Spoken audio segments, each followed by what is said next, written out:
que compartan un ratito la pantalla. Ahorita van a compartirlo. Ya.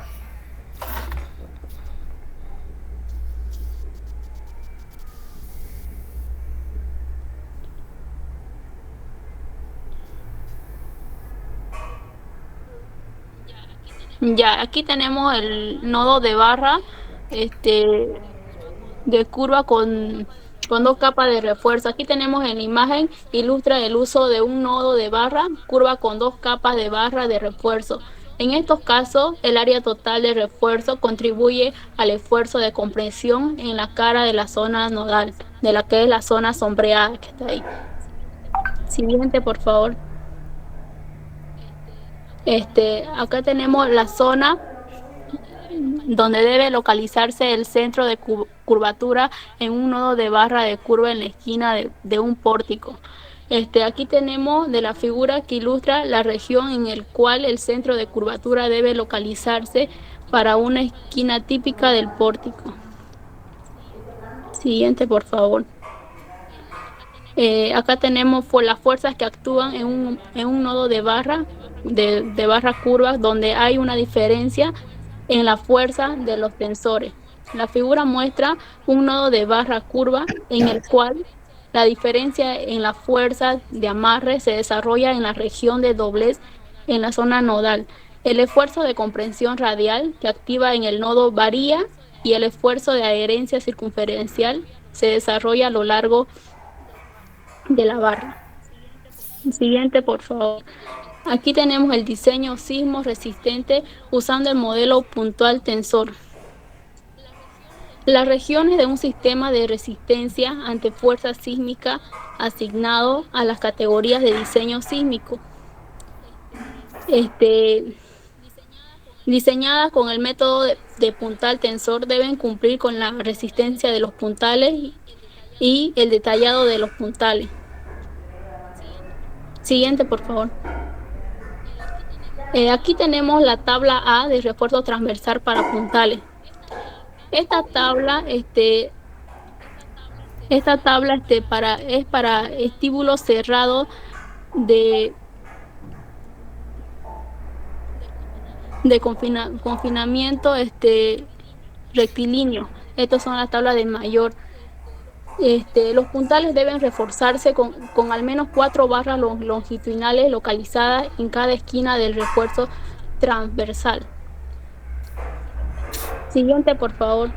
La tabla B, que son de las limitaciones al espaciamiento de refuerzo transversal. Aquí el refuerzo transversal debe colocarse en cada dirección ortogonal y a través del espesor de toda la sección transversal del miembro o en la región del miembro que contenga puntales. Siguiente, por favor. Y aquí tenemos la última tabla de refuerzo transversal para toda la sección transversal del miembro. Aquí tenemos para, para estribo cerrado de confinamiento rectilíneo. Después tenemos acá la resistencia de los tensores y la resistencia de los nodos. La resistencia de los tensores, debido a que la resistencia a la fluencia real del refuerzo puede excederse la resistencia especificada a la fluencia y es posible que ocurra un endurecimiento por deformación del refuerzo. Y la resistencia en los nodos se incluye una reducción de las resistencias nominal a comprensión de los nodos para tener en cuenta la fluencia de los tensores y el efecto de las reversiones de carga cíclica. Gracias, ingeniero. Eso sería de mi parte la Esa última. ladita me vas a Va a hacer, amor. disculpar que mi internet estaba ¿Ah? muy mal la anterior clase. ¿Ya está ya? Ya, sigamos con el siguiente grupo, por favor.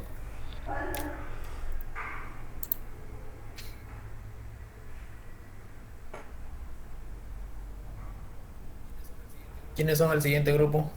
El número 27, 28.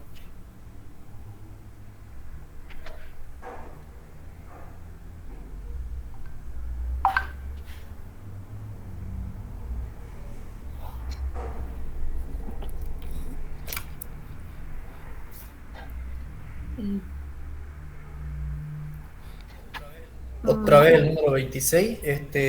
Lady Flavia, ¿qué número es usted? El 75, ingeniero. Ya. 27, 28, 30 y 76. Cinco personas. ¿Sí? ¿Estamos bien? Cinco personas son el nuevo grupo. Sí, Sí. ingeniero. Ya.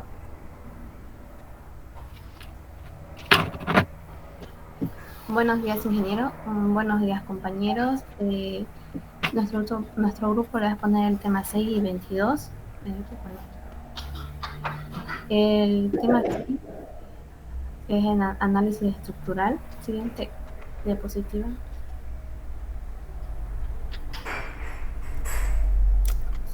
Ya, sigan. Siguiente diapositiva. Que lo ponga en modo presentación. ¿Quién está manejando?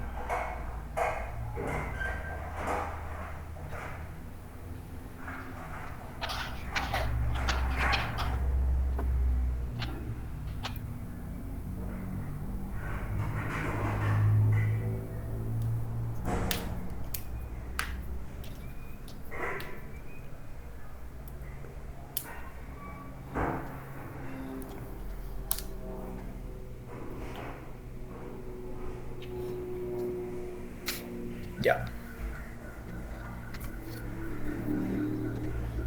Bien. El alcance de este capítulo se aplica a los métodos de análisis, los modelos analíticos de miembros y sistemas estructurales, al cálculo de los efectos producidos por las cargas. Como generalidades tenemos que se permite, la anterior diapositiva,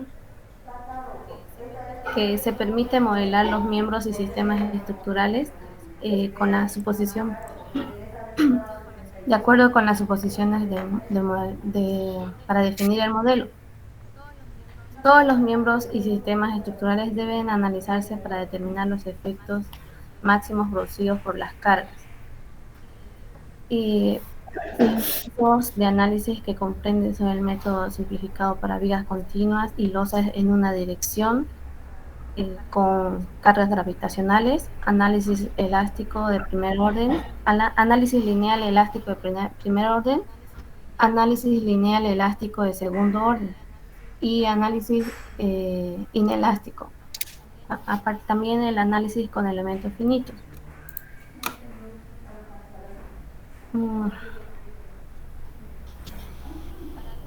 Para losas en dos direcciones,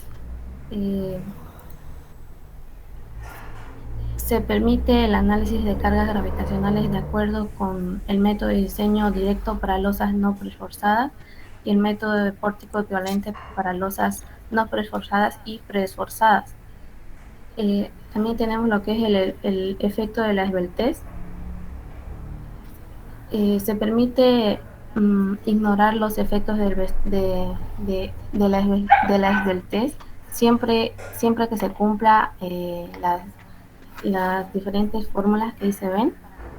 Para columnas no arrastradas contra desplazamientos laterales, la esbeltez debe ser menor o igual a 22.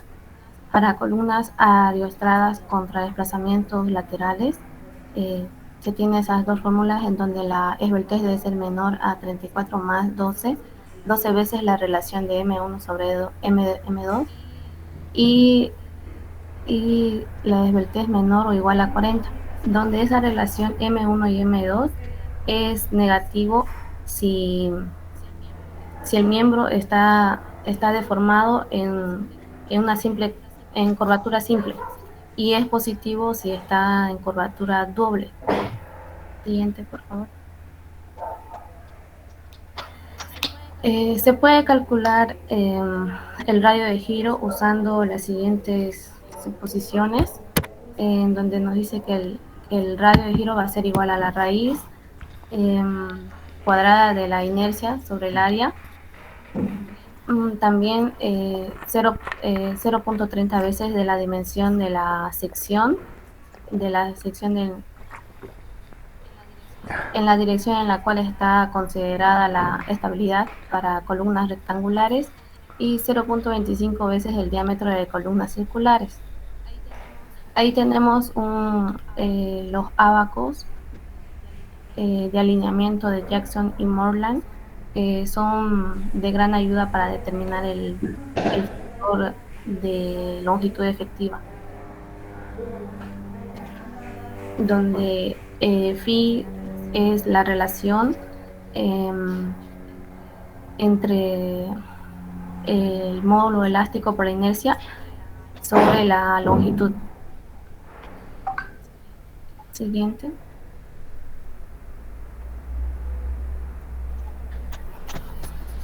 Suposiciones para definir el modelo. Las rigideces relativas de los miembros se deben seleccionar con base en un conjunto de suposiciones razonables. Estas deben ser congruentes. Para calcular los momentos y cortantes se permite usar un modelo a los miembros del nivel en consideración y en columnas por encima y por debajo de ese nivel. Se deben considerar los efectos de variación de propiedades de la sección transversal. Eso. Geometría de las vigas T. En la construcción de vigas T no preforzadas construidas para soportes, losas monolíticas o compuestas, el ancho del alma de la viga debe incluir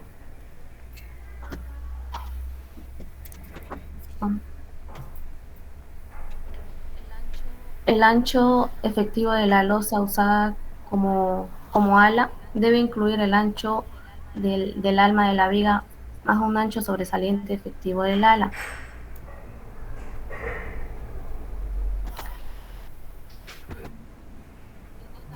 En esta tabla tenemos las limitaciones del ancho sobresaliente del ala para vigas T, donde nos indica, de acuerdo a su ubicación, a cada lado del alma menor a 8 veces H es el espesor, SW es la distancia libre entre la siguiente alma, y a un lado el menor de 6 veces la altura y la mitad de la distancia, y L sobre 12, Ln sobre 12. En vigas T no preforzadas aisladas, el ala debe tener un espesor mayor o igual a 0.5 veces el ancho del alma y un ancho efectivo del ala menor o igual a 4 veces el ancho del alma. En vigas T preforzadas se permite usar la misma geometría establecida ya mencionada. Siguiente.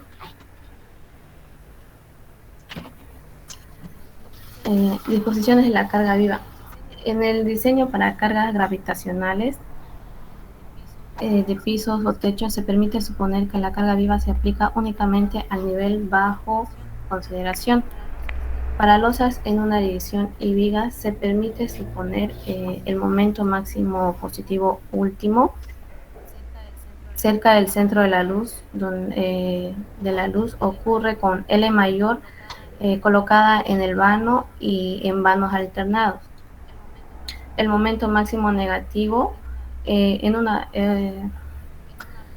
un apoyo ocurre L mayorada colocada en vanos adyacentes. Para sistemas de losas en dos direcciones, los momentos mayorados se deben calcular según la disposición de la longitud cuando sea variable para condiciones de carga distinta.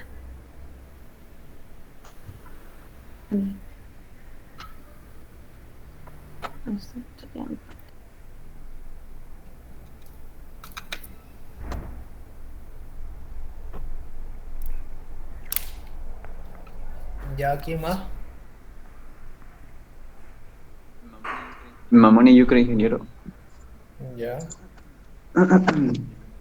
Ya un ratito.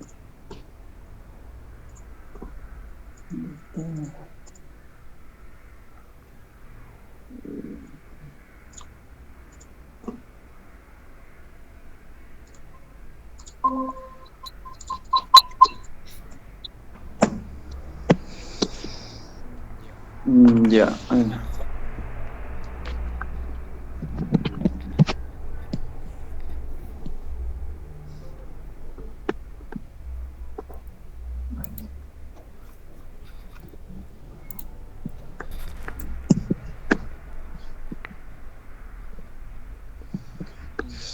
Ya, voy a hablar acerca de lo que es el método de análisis simplificado para vigas continuas, no preforzadas y losas con una dirección, ¿no? En cuanto a las vigas continuas, podemos ver el gráfico de aquí abajo, que se ve en la diapositiva. Ya, siguiente. Y en cuanto a las losas con una dirección, ¿no? Como podemos observar ahí el gráfico. ¿Por qué losa es una dirección, no? Es porque la losa solo transmite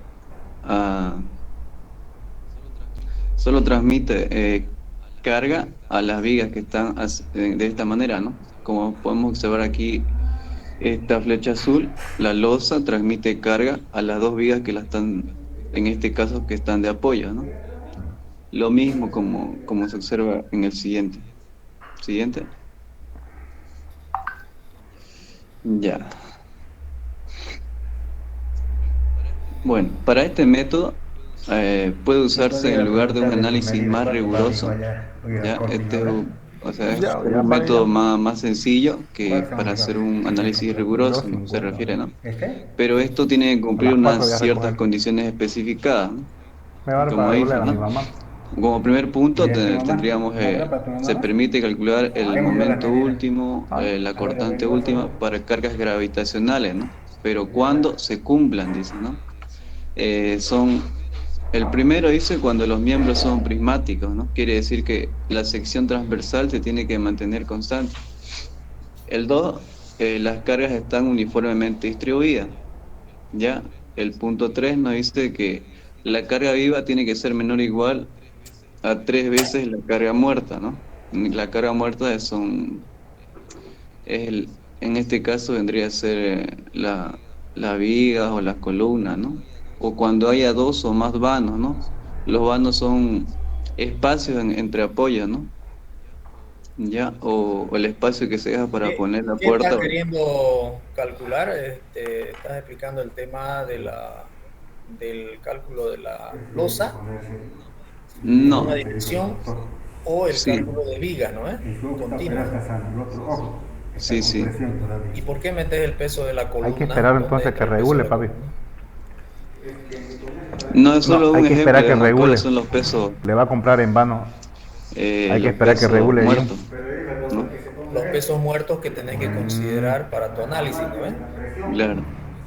¿Y por qué consideras el peso muerto de la columna? Es un ejemplo que di nomás. Ya, en este caso no tomaríamos en cuenta. Si hacemos no tiene nada que ver la columna en este caso, ¿no? Sí. Tendría que ver el peso muerto, el peso propio del elemento, ya sea losa o viga, depende de lo que estás analizando, ¿no? Sí. ¿Qué otro peso muerto podría haber en tu análisis? La losa. ¿Ya? ¿Qué más? La viga. ¿Ya? Y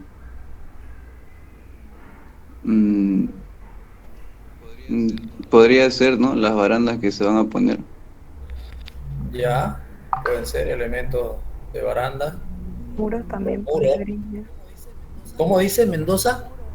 Muros, decía yo, ingeniero. Eso, muros o tabiquerías que puedan haber. Pero en este caso se considera el contrapiso y eso le iba a preguntar. Correcto, en la carga muerta que dice su compañero también entra el contrapiso, si va a hacer con contrapiso tu construcción. Entra el tomar piso, en cuenta o sea, el estucado. Correcto. Ingeniero, en caso de que hubiera un cielo falso, ¿no ve? Que va siempre empotrado en la losa, o sea, ¿eso se contaría como carga muerta también? Hoy en día no lo contamos nosotros como carga muerta, el cielo falso, siempre y cuando sea un cielo falso, digamos, de última generación, que estamos hablando los tipos Dunlop, que esos no pesan o sea, su peso es insignificante comparado con el peso propio de la losa. Pero si hablaríamos de un sistema antiguo de cielo falso donde se colocaba un maderamen tremendo ahí para poderlo poner con malla y estuco, ahí sí se debería considerar. ¿Me dejo entender? Antes se colocaba una rejilla de madera, de listones y ripas, y se ponía una malla y se ponía una mezcla de paja con cemento para que después por abajo se pueda estucar.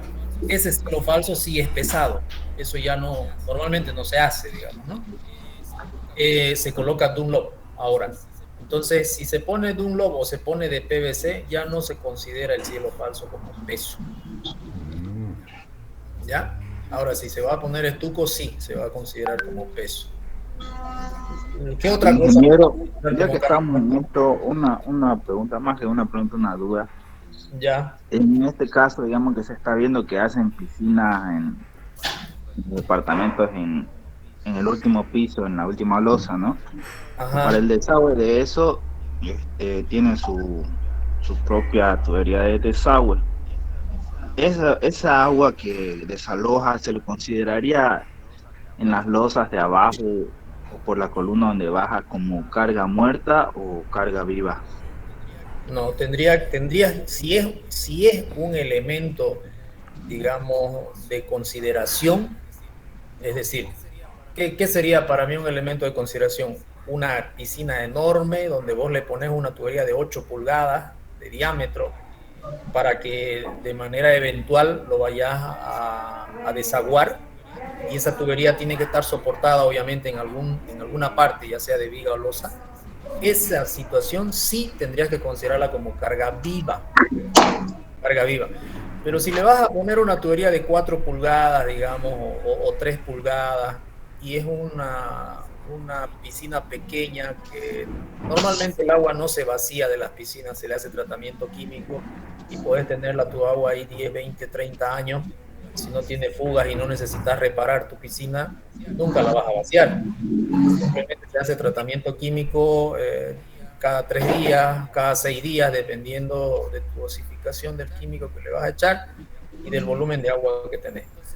Entonces, en ese caso no se considera la carga de esa tubería de agua, ¿ya? Sería como carga viva en el caso de que tengas una tubería pesada, no como carga muerta.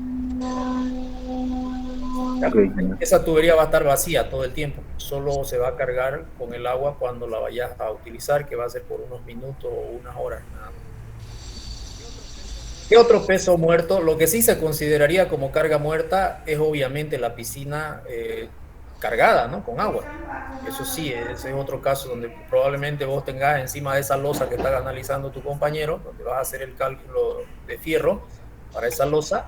Ahí tenés que considerar la carga del agua y de todo lo que viene a ser la piscina, ¿no? Todos los revestimientos de la piscina y todos los elementos que va a llevar.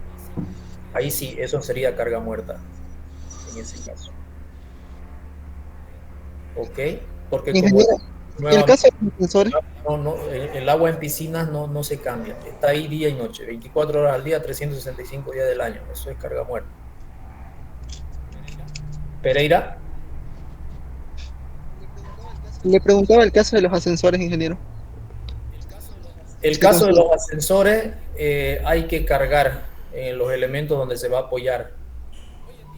Hoy en día, los ascensores ya no es como antes, digamos, que antes como que se colgaba el ascensor de arriba. Ahora no. Ahora básicamente uno lo que hace es dejar abajo en la fosa del ascensor, se llama, fosa le llaman. Vos tenés el nivel de piso, y del nivel de piso deja 1,20 m, 1,50 m como fosa hacia abajo del ascensor. Entonces, en esta parte de abajo se instalan amortiguadores donde el ascensor asienta, y se instalan algunos equipos más ahí de contrapeso del ascensor, donde va a sentar el contrapeso del ascensor cuando el ascensor suba arriba. Entonces, esa fosa tiene que tener un vaciado de concreto armado. Es como una zapata donde van a sentar las cargas del ascensor. O sea, hay que tener en cuenta cuando ustedes vayan a diseñar un edificio con ascensor, de que deben de tener el espacio para dejar la fosa. ¿Por qué les digo el espacio? Porque a veces uno hace las zapatas con viga de equilibrio y de pronto tenés una viga de equilibrio que pasa por debajo de la fosa del ascensor, que cruza por debajo de la fosa del ascensor. Y en ocasiones el ingeniero se descuida, le mete el vaciado de la viga y cuando se da cuenta el ascensor ya no tiene espacio para la fosa. Ya no sé si me dejo entender. Entonces, si vos tenés una viga que va a pasar por debajo de tu fosa, tenés que considerar que tiene que estar por lo menos 1,5 metros debajo del nivel del piso terminado.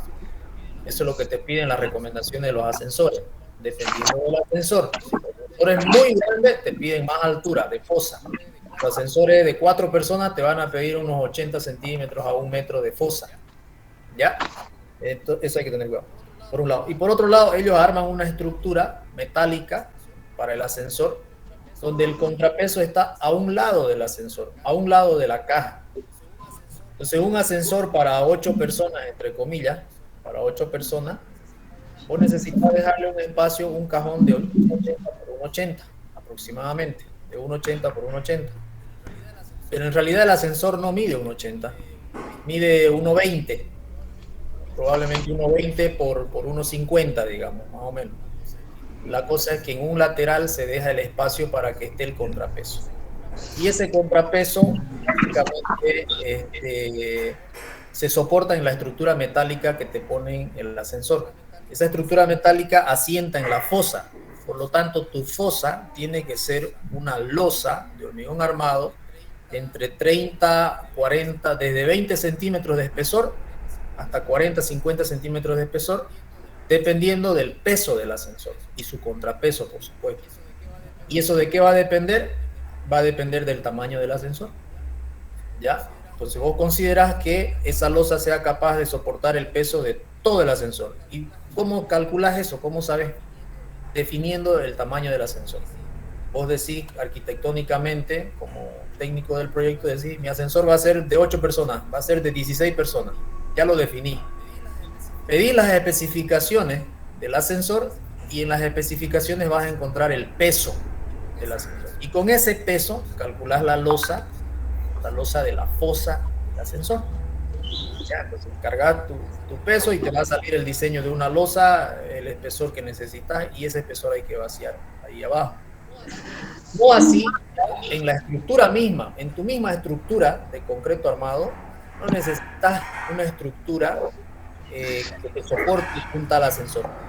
Como te digo, son elementos verticales de acero que colocan ellos, que lo único que necesitas es que estén, si están bien verticales, que no haya un esfuerzo lateral, un esfuerzo horizontal.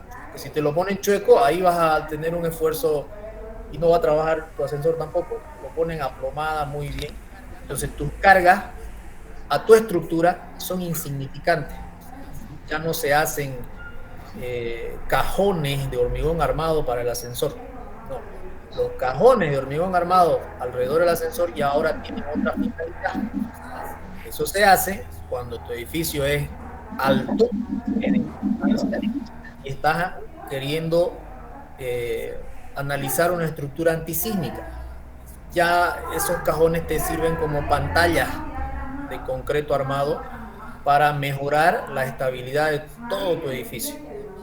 Y normalmente eso se debe de tratar de ubicar en el centro de gravedad de tu edificio, porque todo tu edificio, la estructura del edificio, tiene una masa, y de toda esa masa vos tenés que tener un centro de gravedad que esté lo más cerca del centro geométrico de tu estructura. ¿Ya? Si vos colocas un cajón de ascensor que tenés antisismo y lo pones en una esquina, entonces el centro geométrico de tu estructura está pues en la mitad de un cuadrado. Si tu estructura es un cuadrado, está en la mitad, pero tu centro de masa lo estás mandando a un lado, y eso es peligroso para cuando toque un movimiento sísmico o para cuando toquen las cargas de viento. Le está generando una inestabilidad geométrica y de masas en tu estructura. Tenés que buscar de que tu centro de masa esté mejor si está en el centro geométrico de tu estructura. ¿Ya? Ahora, si tenés un ascensor en una esquina, le pones otro ascensor en la otra esquina. O sea, para que equilibres tu centro de masa y trate de coincidir el centro de masa con el centro geométrico. Ingeniero, disculpe, una pregunta. Usted dijo que todo el peso del ascensor iba a ir cargado a una losa, ¿verdad? ¿Esa losa es la de abajo, o sea, la losa de como platea más o menos? Exacto, es la losa tipo platea que va a soportar el peso del ascensor, que está debajo del ascensor, que está en la fosa del ascensor. Y la fosa del ascensor está normalmente arriba de más de 1 metro de profundidad por debajo del nivel del piso terminado de planta baja. ¿Ya? Entonces, por ejemplo, en un ascensor de 8 personas necesitas 1,20 metros de fosa, 1,30 m de fosa. Esos datos de altura, ¿cuánto necesitas? Viene en la especificación técnica del ascensor. Por eso es que el primer paso es decir, ¿de qué capacidad va a ser mi ascensor? El dueño te dirá, yo quiero un ascensor de 2 personas. Otro te va a decir, yo quiero un ascensor de 20 personas, de 15 personas. ¿Ya? Normalmente los que usamos acá son de 8 a 12 personas máximo, ¿no? Si se requiere más, se pone 2 ascensores, algo así. Pero pedí la especificación del ascensor para hacer el cálculo estructural de la fosa del ascensor. Y además el tamaño de tu mismo cajón que le vas a dejar. Ahí te dice todo, la distancia del cajón que tienes que dejar, qué distancia va a ser ocupada por el contrapeso y qué tamaño es el cajón del ascensor propiamente, ¿no? Para que entre todo cabalito ahí adentro. No, repito, no necesitas una estructura especial que vaya a soportar un tal peso del ascensor. No. Ahora, en los ascensores modernos, el ascensor asienta abajo. El peso que tiene que soportar está abajo. ¿Ya? Y las estructuras metálicas que ellos ponen hacen el soporte de puntales para el contrapeso. Así. ¿Ok? Ingeniero, en todo caso, ese peso, digamos, del ascensor de las líneas, ¿van a las columnas? No. Ellos colocan una propia columna. Cuando viene el instalador del ascensor, arman una estructura metálica, son columnas metálicas. Esas subcolumnas metálicas asientan en tu fosa. Y tu fosa tiene que ser capaz de soportar esas columnas metálicas que están soportando el peso del ascensor, las personas y el contrapeso. ¿Me entiendes? Básicamente lo que hacemos es una zapata para columnas metálicas que ellos van a instalar. Ahora es así. Antes se instalaban los ascensores colgados desde arriba. Entiendo que antiguamente lo calculaban y la última viga de arriba donde iban a instalar el ascensor tenía que ser capaz de soportar el peso del ascensor. Ahora ya no. Ahora viene solamente vos a hacer tu losa que va a aguantar como fundación a las columnas metálicas que el que te vende el ascensor las instala. Y bueno, él diseña sus columnas y ahora tú no te metes en eso. Tú solamente le garantizas que la fosa va a aguantar el peso que él quiere, que él te va a decir que tiene tu ascensor. ¿Ok? No sé si se comprendió. Sí, ingeniero, quedó muy claro, gracias. Sí, perfecto. Entonces eso hay que tener una consultita. Diga. No, era referente a los pesos muertos de la losa. El que usted dijo, el contrapiso encima de la losa, no sería, o sea, se refiere a la carpeta de nivelación y al piso, a eso le llaman contrapiso. Mal usamos el término, es solamente carpeta de nivelación, no es contrapiso. El contrapiso se lo hace en planta baja, donde realmente vos colocás un elemento con ladrillo o con cascote, pero lo haces, armás el contrapiso, ¿no? Y después pones carpeta de nivelación y después carpeta de nivelación, el piso. Correcto. Entonces eso nomás quería aclarar, me estaba confundiendo. Gracias. Sí, mal usamos el término, es carpeta de nivelación. Hoy en día ya no se usan las carpetas de nivelación en edificios, digamos, de alto costo. En un edificio arriba de 6 pisos ya no usas carpeta de nivelación, usas nivel topográfico, un topógrafo y un alarife. Entonces, al momento de hacer el vaciado, se suben arriba, arman su trípode, ponen su nivel y está el alarife dándole los puntos en diferentes lugares. Mientras los albañiles van vaciando, ellos tienen que ir revisando que el nivel de tu losa esté perfecto. ¿Para qué? Para no usar carpeta de nivelación. Entonces vos tenés una en el vaciado, en el momento, es un proceso bien difícil de lograr. Hay que tener experiencia para lograr eso. Tenés que tener, como te digo, un equipo topográfico, unos albañiles que sean capos en respetar los niveles que le da el alarife.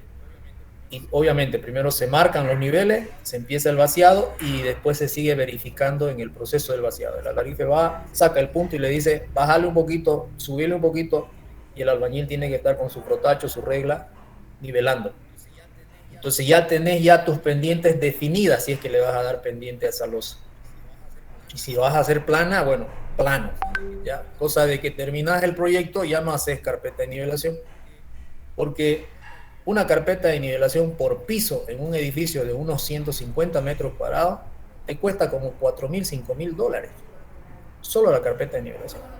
Y si estás hablando de unos 20 pisos, estás hablando de $100,000 solo en carpeta de nivelación, casi. Esa es hartísima plata, ¿no? Por eso es que es preferible agarrar 2 canvas con un nivel y ponerlos ahí arriba, que tengan mucho cuidado porque es también costoso equilibrarse ahí arriba y estorba, todo el mundo se estorba, hay que tener cuidado, pero se hace, ya se hace de esa manera. Se ahorra en peso, ya desde tu proyecto, desde el cálculo estructural ya no consideras ese peso, porque estás proyectando no colocar esa carpeta. Entonces no podés fallar, no le vas a poner y tenés que poner un buen control para no ponerlo, ¿no? Así se hace. Y lo que quiero que también ustedes tengan en mente es de que cuando tú vas a hacer un edificio y vas a colocar tus fundaciones, antes de proceder al vaciado de tus fundaciones tienes que revisar tus planos eléctricos y tus planos hidráulicos y tus planos sanitarios y pluviales. ¿En qué sentido? Todas las tuberías eléctricas bajan por alguna parte del edificio hasta la tierra y de ahí toman dirección hacia la calle. Entonces, por debajo de la tierra normalmente salen hacia la calle. Tuberías eléctricas, tuberías sanitarias, tuberías hidráulicas que entran con el agua para arriba. Entonces tú tienes que ver el eléctrico por dónde proyectó llevar su tubería. Y en ese lugar tú tienes que verificar que no tengas vigas de arriostre o vigas de equilibrio. En tu fundación tú diseñas fundaciones con vigas de equilibrio y que tampoco tengas fundaciones que vayan a obstaculizar el paso de esas tuberías. ¿Ya? Entonces eso hay que verificar, especialmente la tubería sanitaria, que es la que no podés mover, porque por gravedad tiene que salir esa tubería a la calle. Si vos vacías una viga de equilibrio primero y después resulta de que tu tubería tenía que pasar por media viga, la sanitaria, ¿te imaginas destrozar la viga para pasar el tubo? Y estamos hablando de una viga de equilibrio, que ustedes calculan la viga, bueno, van a calcular, algunos que no han calculado nunca, en la siguiente parte de la materia, y van a ver cuán sometida a esfuerzos está esa viga de equilibrio. Tiene unos esfuerzos grandes y esa viga es de 40 centímetros de ancho por 80 de alto, por 90, por 1,20 de alto, dependiendo de las cargas que vaya a tener esa viga. Entonces es una viga importante. No es que, ¿sabes qué? Picarla, hacerle un hueco y pasarme el tubo por ahí. No, ya no. Y ahí se pone fea tu situación porque la tubería de desagüe tiene que pasar por gravedad. La tubería de pluvial, de agua de lluvia, tiene que pasar por gravedad. Entonces, recomendación. Antes de vaciar sus fundaciones, verifiquen por dónde y a qué altura salen sus tuberías sanitarias, hidráulicas, pluviales, eléctricas. Eso hay que saber bien por dónde sale. Con la eléctrica no hay mucho drama porque lo puedes doblar y lo puedes llevar por cualquier lado porque eso es unos pesos más en cable, digamos, ¿no? Que debería estar previsto por dónde y para no hacer muchas curvas y economizar, sí. Pero su solución en caso extremo no es muy complicada.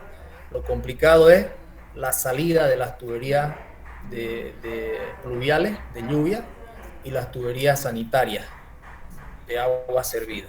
Eso es complicadísimo porque después, no hay cómo, no hay forma. Tendrías que instalar un diseño de bomba, ¿no? Para que te bombees y tenés que pasar por encima de la viga nuevamente para que te bombee esos líquidos. Y eso es toda una ciencia, porque esa bomba se te va a fregar en cualquier momento, los inquilinos están ahí, se te tranca la tubería en pleno uso del edificio, toda una hediondera tremenda, vienen los que te van a solucionar el problema, te manchan desde la puerta principal hasta el último cuarto donde intervienen. O sea, imagínense, es un drama complicado. Hay que tener cuidado con esa situación en el tema de, al momento de estar vaciando las fundaciones, antes de vaciar. ¿Y qué se hace? Se verifica el plano sanitario y se identifica la altura a la que va a pasar el tubo y ya tú le dejas el tubo ahí al momento de vaciar. Armas tus armaduras de la viga y le dejas un tubo ahí, incrustado ahí, para que cuando venga el tubo sanitario solamente empalme al un lado y por el otro lado vuelvas a empalmar y salgas con tu agua servida por medio de la viga, ¿no? Y ahí no tendrías problema. Si tus tuberías no son importantes, digamos de 4 pulgadas para abajo, eso no es muy importante, no hay mucha necesidad de hacer un cálculo estructural de la viga de hormigón armado con un hueco. Simplemente tenés que tener el cuidado de que ese hueco que le vas a hacer a tu viga no esté en un punto de la viga donde tiene mucho esfuerzo a compresión, donde trabaja el concreto. ¿Qué estás lastimando cuando le haces un hueco a la viga? Estás lastimando el concreto, ¿no es cierto? El hormigón lo estás lastimando. Estás debilitando el hormigón, no los fierros. Entonces vos no podés debilitar el hormigón donde necesitas hormigón. ¿Dónde necesitas hormigón en una viga? Donde hay esfuerzo de compresión. ¿Quién absorbe los esfuerzos de compresión? El hormigón. Entonces no podés hacerle un hueco donde tenés harto esfuerzo de compresión. No podés, ¿no? Tenés que hacerle el hueco donde tenés esfuerzo de momento, en todo caso, de tracción, donde trabaja el fierro y no trabaja mucho el hormigón.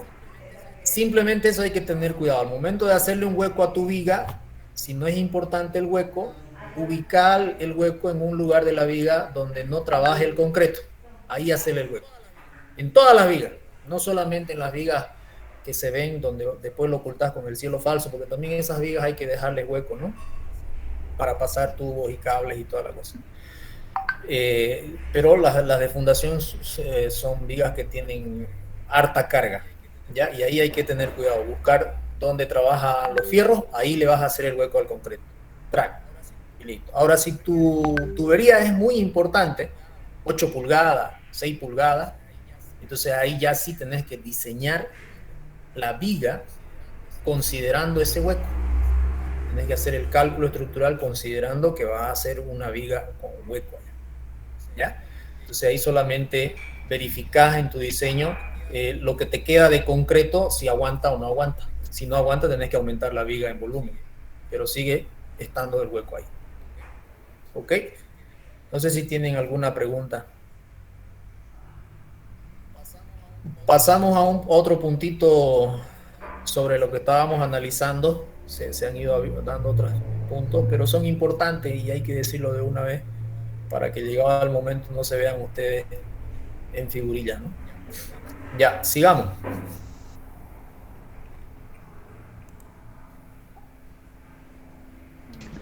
Ya. Ya, el siguiente punto es acerca de cómo considerar, ¿no?, el momento último debido a cargas gravitacionales, ¿no? Debe calcularse de acuerdo con la tabla 6.5.3, ¿no? Según el reglamento, ¿no? Ya dice que los momentos aproximados para vigas continuas no preesforzadas y losas en una dirección, ¿no? para un momento positivo, para un momento negativo, ya donde dice que según la ubicación, ya para vanos extremos o vanos interiores, según las condiciones que nos especifica el reglamento, el momento último va a estar en función, ¿no? En este caso, de la carga eólica y la longitud, ¿no? Que debe ser el promedio de las luces de los vanos adyacentes, ¿no? Ya, y algo importante que hay que destacar de esta tabla son a lo que se refiere, ¿no? En este caso, por ejemplo, para el momento negativo, donde dice carga interior de los apoyos exteriores, dice una viga dintel, dice apoya, ¿no? Ya si aquí observamos nuestra imagen, donde dice aceros Arequipa, el dintel es una viga de apoyo, en este caso está de apoyo a los muros, ¿no? Ya soportando las cargas que vienen encima de él, que serían los muros, ¿no? Ya, y otro punto importante sería a ver dónde está. Aquí, ¿no? Para un momento negativo, dice, ¿no? Dice, las losas con luces que no excedan de 3 metros. Ya. Siguiente. Escúchame un ratingo ahí, ¿tenés el dintel, dice 0,30 metros? ¿El apoyo del dintel en el muro? No especifica en este caso. Allá, ¿y en tu dibujo qué dice? Hay un valor ahí. Es la distancia entre el extremo el extremo del dintel con el muro en este caso. Podría ser un ¿Cuánto dice? 0,30. 0,30, ¿no? Sí. Ya, a ver, en este caso, digamos, ese gráfico, bueno, por la experiencia les digo yo que eso funciona cuando tu muro es portante, cuando tu muro soporta carga, cuando encima de tu muro, donde está la puerta, vas a sentar de repente una viga de madera para poner el techo o algún otro elemento, es decir, por encima del dintel no tenés más vigas de encadenado, no tenés nada. Y tenés que asentar un techo que va a cargar a ese muro. En esa situación sí se coloca ese dintel de hormigón armado. Y 30 centímetros sería poco. Habría que ver la posibilidad de asentarlo unos 50 centímetros a cada lado. Eso ustedes lo van a conocer después de la experiencia, cuando vean que se va a rajar. Donde termina su dintel, se va a rajar la pared para arriba si su muro es portante. ¿Ya? Entonces significó que muy poco el apoyo del dintel. Tenían que hacerlo más largo. Y por la experiencia que yo tengo, les puedo decir que son como 50 centímetros que necesitan si su muro es portante. Si no es portante el muro, si es solamente una tabiquería donde encima de ese dintel hay una viga de encadenado que soporta el peso del techo o de lo que va a ir más arriba, ¿ya? Hay una viga de encadenado por encima. Entonces ahí yo no le pongo dintel, yo le pongo fierro nomás. 2 fierritos de 10 milímetros que van a pasar a soportar esos pedacitos de ladrillo que quedan justo encima de la puerta. Pero también el fierrito tiene que tener al menos 50 centímetros de apoyo de la puerta, digamos, como dintel. Ya, eso hablando de ladrillo adobito, ladrillo hueco, ladrillo liviano, no tiene peso prácticamente. Si vos le vas a poner ya tabiquería de ladrillo adobito, cambia la cosa. Ya ese es más pesado. Ahí tenés que poner un dintel un poquito más serio. ¿Ya? Podríamos hablar de una viga de hormigón armado de 15 por 15 o de 15 por el ancho del muro.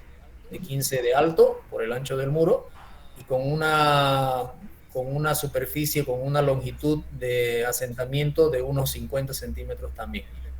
Y ahí le puedes meter ladrillo adobito y te va a ir bien. No vas a tener el problema de fisura. Perdón, ¿okay? Ingeniero, una consulta. Usted dice que es de 15 por 15 para el de adobito, pero no es más pesado que el otro ladrillo de cerámico. El adobito es más pesado, por eso es que le pones dintel, como dintel, una viga de hormigón armado. Cuando pones ladrillo hueco, solo le ponemos 2 fierros. 2 fierros sin viga, nada, solo fierro. Ah, ya, 2 fierros. Ya. 2 fierritos de 10 milímetros, de 8 milímetros, dependiendo de cuántas corridas de ladrillo tenés más arriba y dependiendo de qué ancho es tu puerta. Si tu puerta es de 60 centímetros, le puedes poner 2 fierritos de 8 nada más. Si tu puerta es de 1 metro, ya le ponemos 2 fierritos de 10. Ahora, si tu puerta es una puerta de 3 metros, no va a soportar 2 fierritos. Tenés que ponerle un armado. ¿Y qué distancia sería ese fierro, ingeniero? O sea, ¿qué longitud, perdón? ¿Qué longitud? El ancho de la puerta más 1 metro, 50 centímetros a cada lado. El ancho de la puerta más 1 metro. Si tu puerta es de 1 metro, tu fierro va a ser de 2 metros. 50 centímetros a cada lado va a pisar. Lo mismo sería con la viga de hormigón. Lo mismo con la viga de hormigón armado si tu puerta es hasta de 2 metros, digamos, ¿no? Ya si es de 3 metros o más tu portón, ya ahí es pues una viga de hormigón armado de columna a columna, ya. ¿Me entiendes? ¿No? Ya no hay el dintelcito ese. Sí. Ya es grande, ya el espacio es grande, tiene que tener una buena viga que soporte las corridas de ladrillo que tenés más arriba. Ya. Perdón, ingeniero, una consulta más. Yo estoy quitándome algunas dudas. Esa viga de Intel solamente es para las puertas, ¿verdad? Pero en caso de que fuera... ¿Perdón? Y ventanas. Ya, y en caso de que hubiera cargas más fuertes, ¿no? Digamos, por ejemplo, de las cerchas de madera o algo así, tendríamos que colocar entonces un encadenado. Correcto. Tendría que colocar un encadenado que apoye a las columnas y las columnas a las zapatas. Pero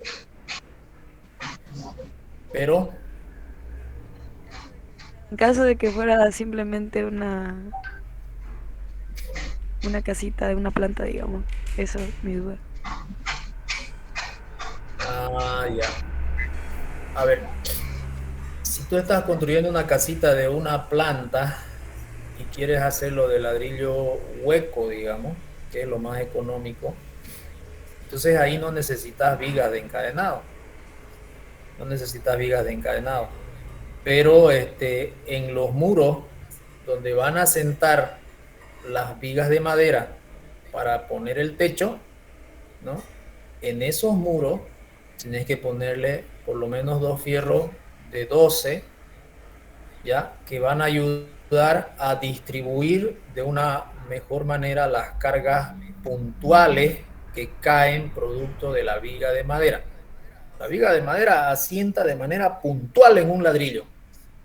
Si no le pones unos fierritos que ayuden a distribuir esa carga puntual, entonces lo más seguro es que se te va a rajar la pared. Se va a rajar por la carga puntual que está cayendo ahí. Ingeniero, entonces... otra duda, disculpe. Digamos, ese fierrito que vamos a colocar ahí va a ser cada ciertos metros o solamente debajito de donde va a ir, digamos, el puntal de madera, digamos. O sea, debajo de donde va a ir el puntal de madera. Entonces, ¿qué se hace en ese caso? Tú agarras y construyes un cuarto, subes los ladrillos al mismo nivel de las 4 paredes, los subes los ladrillos y a una altura que va a terminar el muro más bajo, porque tenés que tener un muro alto para poner el techo, ¿no? Entonces tienes un muro alto para poner el techo. A la altura del muro más bajo, ahí le pones 2 fierros y le das la vuelta a todo el cuarto, como si fuera un encadenado, pero con fierro nomás. Si querés hacerle una casa muy económica, eso ya no es, digamos, un cálculo estructural, no tiene un cálculo estructural. Eso es simplemente un criterio de un ingeniero que quiere hacer una casa bien económica, pero que no se raje, digamos, ¿no? Entonces, en el muro más bajo, terminas y colocas 2 fierros como haciendo un encadenado alrededor del cuarto. Y en la parte posterior, donde vas a tener que subirle el muro para bajar después con el techo, sigues pircando los ladrillos hacia arriba. y llegas a un lugar donde vas a poner unas dos corridas, no vas a subir más, digamos, 2 o 3 corridas, vas a subir el ladrillo y de ahí pones las vigas de madera directamente. Otra cosa que hay que tener en cuenta es de que tu viga de madera, dependiendo de la pendiente que vaya a tener esta viga de madera, ¿cómo sé la pendiente? La pendiente depende del techo. Si tu techo es de calamina o de una teja grande, de 1 metro por no sé cuánto, tejas grandes, calamina puede ser, en ese caso la pendiente puede ser pequeña.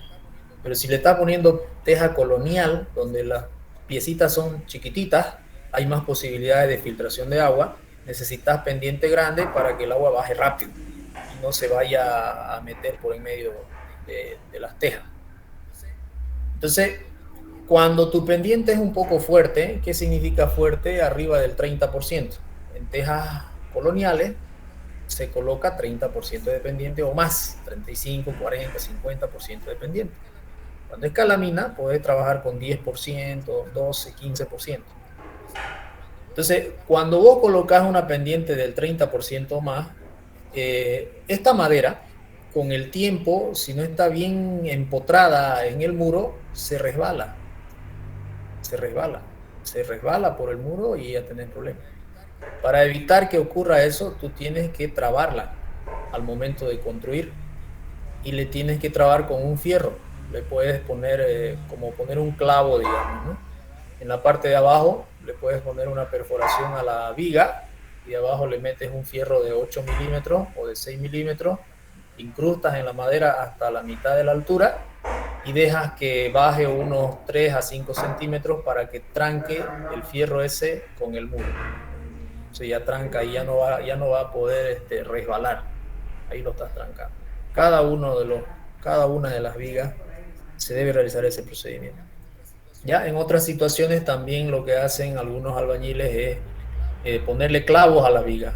Le ponen clavos de ambos lados en donde va a ir el muro y ahí lo tapan esos clavos con el muro y de alguna manera tiene un agarre. Pero considero de que lo mejor es ponerle abajo un fierro de 6 a 8 milímetros que va a trancar con el muro de ladrillo ahí.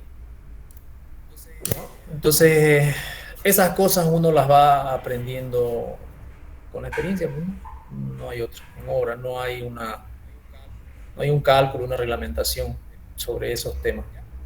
¿Ya? Eso de los dinteles es importante porque la falla, como decía su compañero en la anterior exposición, se va a dar por donde encuentre más débil a la superficie. ¿Y dónde ve más débil la superficie? Por ejemplo, ahí donde tienen ustedes esa puerta. Es decir, tenés un elemento estructural, una superficie que está soportando esfuerzos no solamente verticales, sino también horizontales, por el viento, por movimientos sísmicos o bien pequeñitos que uno no lo siente, por otro tipo de agresiones, también golpes en la pared, algunas veces por accidente se golpean las paredes, entonces ya se genera un movimiento, ¿no? Y toda esa superficie de pronto tiene un hueco.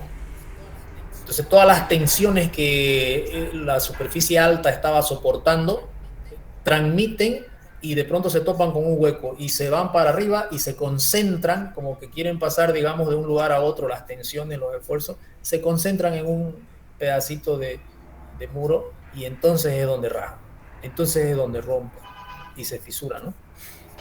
Y es para evitar eso, hay que ponerle fierro que disipe esos esfuerzos que está soportando los elementos grandes. Y se acaba la...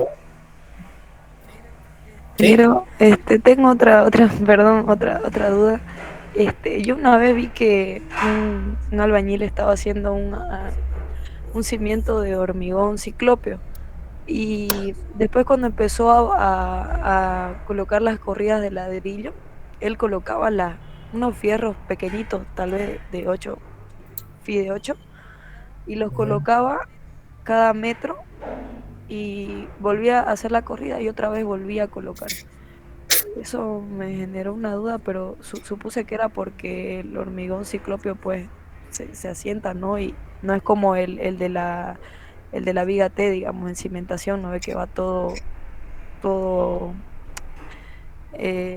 entrelazado, digamos. A eso me refería. O sea que longitudinalmente construía el hormigón ciclopio y a 1 metro le ponía un fierro de 1 metro, dejaba un espacio de 1 metro y le ponía otro pedazo de fierro, ¿así? No. A ver, construía el hormigón ciclopio y ahí encima colocaba los ladrillos, digamos, estaba sentando los ladrillos y él colocaba un fierro en las esquinas, perdón, en las esquinas colocaba un fierro y de ahí otro metro más y volvía a colocar uno más. ¿Otro metro de altura? Sí, correcto. Ya. Sí. Está bien, digamos, el señor seguramente ha tenido una experiencia en ese sentido. Lo que él está tratando de hacer es reforzando el trabe entre la linealidad de un muro y la dirección del otro, digamos. Está generando una mejor trabazón, si se puede decir, entre los dos muros, entre las dos superficies perpendiculares. Si no hace eso, se raja justamente en la intersección por adentro y se ve también por afuera. Como que las dos superficies se quieren separar, ¿no? Se quieren separar.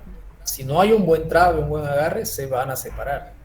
¿Por qué? Porque en algún momento alguna de las superficies, por el viento, por movimiento telúrico, algo, trata de echarse hacia algún lado, digamos, ¿no? La otra está firme, pero la una por un movimiento se trata de inclinar y entonces se separa y se raja. Van a ver ustedes muchas casas así económicas rajadas por esa parte. ¿Por qué no le pusieron una buena trabazón? Y se hace eso, se pone en L un fierro como para costurar las dos superficies. Pero no es solamente eso que se tiene que hacer. En todos los elementos de ese tipo, donde ustedes tienen un cimiento, ya sea de hormigón ciclopio o sea de ladrillo de carga, para viviendas económicas, deben de colocarle unos 2 fierritos, por lo menos de 6 milímetros o de 8 milímetros, encima de la primer corrida de su muro definido ya. Es decir, tienen el hormigón ciclopio como cimiento y van a arrancar con el muro, arrancan con una corrida y encima de esa corrida le ponen 2 fierritos alrededor, por todo alrededor. Esos fierritos van a disipar la posible fisura que vaya a querer aparecer desde el cimiento. ¿Cómo aparece una fisura en el cimiento?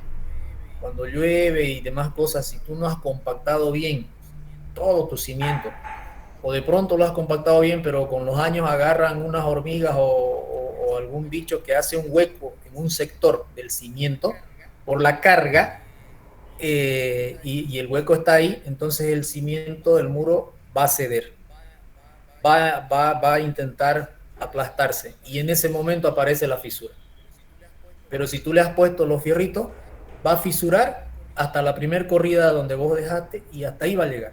Se va a topar con los fierros y los fierros no lo van a dejar continuar la fisura para arriba.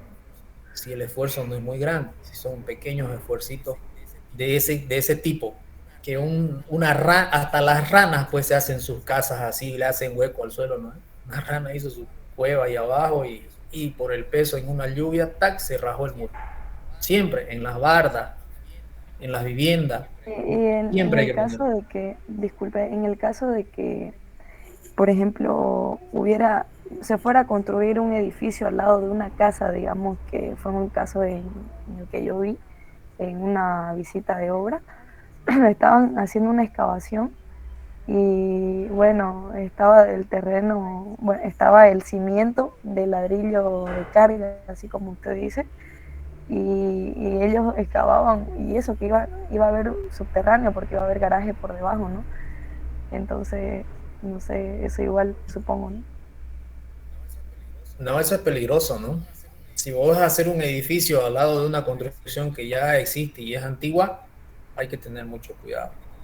Hay que tener mucho cuidado con eso y tener una planificación de ejecución de tu proyecto. Si vas a hacer subterráneo y vas a tener muros de contención, además que van a servir como pantalla para evitar el ingreso de agua y van a soportar carga, ese tema hay que tener cuidado de ver el edificio de al lado, ¿no?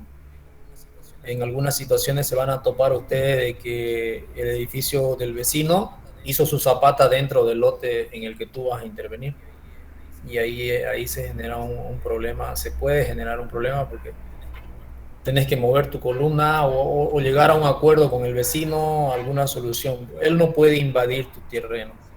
Claro, en el caso de que fuera así, digamos, de que yo vaya a construir al ladito de una casa antigua, ¿se tendría que hacer algún procedimiento, algún muro de contención? O sea, en base a algún estudio de suelo, digamos, ingeniero. Sí, si vos vas a cavar, vas a hacer una excavación al lado del edificio por más de 2 metros de largo, ahí sí hay que tener cuidado. Y normalmente, ¿qué se hace? Se hacen excavaciones de 1 metro. Haces 1 metro, cavas 1 metro vertical hacia abajo hasta el nivel donde vas a fundar tu estructura. Puede ser 1 metro de hondo, 2 metros de hondo, pero solamente 1 metro de largo, apegado a la pared del vecino. Y lo cavas. Cavas ese metro y vacías tu estructura, vacías tu pantalla. Dejas 1 metro con tierra natural sin tocarlo y al siguiente metro haces otra excavación y vacías. Es decir, haces excavaciones de 1 metro, dejando 1 metro. Y entonces haces pantallas de 1 metro, de 1 metro, de 1 metro. Las vacías, esperás que alcance su resistencia. Esa pantalla obviamente es de hormigón armado, seguramente abajo ya sea con pilotes, pilotines o con una zapata de medianería, pero ya es una estructura que va a soportar empuje. Tiene que ser una estructura que va a soportar. Entonces lo haces a cada metro. Después enterrás, tapás todo, lo dejas como si no hubiera pasado nada e intervenís el otro metro que no tocaste. Hacer la excavación de otro metro, haces pantallas de 1 metro, de 1 metro 20, dependiendo de la importancia de la estructura que tenés al lado, y haces pantallas de ese tipo. Incluso se pueden hacer esas pantallas hasta de 3 metros, pero depende mucho de la estructura que tenés al lado, qué condiciones tiene, qué tipo de estructura es, si es muy antigua, si tiene una estructura de hormigón armado que soporta todo el edificio. Ahí tenés que ver tus pantallas de hacerlas en los lugares adecuados, ¿no? En el caso de que yo vi, por ejemplo, ingeniero, era una casa muy vieja, pero tenía cimiento de ladrillo de carga y se veía, digamos, que tenía el fierrito, el lintel que usted dice, ¿no? Claro, le ponen fierrito, pero ese es más o menos el procedimiento que se debe realizar cuando la casa es viejita y se va a intervenir ahí al lado. Y hay que estar atento porque se puede caer, ¿no? Se puede desmoronar y lo que hay que hacer es volverla a construir, ¿no? No queda otra. Ingeniero, un ejemplo, me acuerdo que pasó el año pasado aquí en mi casa, modificaron al lado de mi casa y nosotros escuchábamos la bulla nomás que estaban construyendo, pero no nos dijeron nada, no nos dijeron de que iban a construir ni nada. Y había pasado que ellos habían tumbado y como necesitaban más espacio, tumbaron su pared y construyeron sobre nuestra pared. Y pasó el tiempito, digamos, unos meses, y toda nuestra pared se empezó a partir y la humedad empezó a entrar. Y recién nos dimos cuenta, digamos, nosotros no nos dábamos cuenta. Y no, pues, lo tuvimos que demandar porque había afectado a nuestro lado, ¿no? Y se estaba cayendo el lado de nuestro lado. Claro. Eso hay que tener harto cuidado. Y lo mejor es llamarlo al vecino. Cuando ustedes van a intervenir una construcción, un lote donde tienen un vecino al lado, hay que hacer la intervención parcial, sacarle foto y llamarlo a su vecino y decirle, mira, ¿cómo está tu pared? Peor si está en mal estado. Es decir, vos vas a empezar la excavación, tenés limpio tu lote y ya estabas excavando, y antes de excavar a su lado de tu vecino, vos le sacás fotos de todos los lados y le decís, mira, tiene esta rajadura, mira, tu columna está así, voy a intervenir acá, yo necesito hacer mi columna acá y voy a acabar.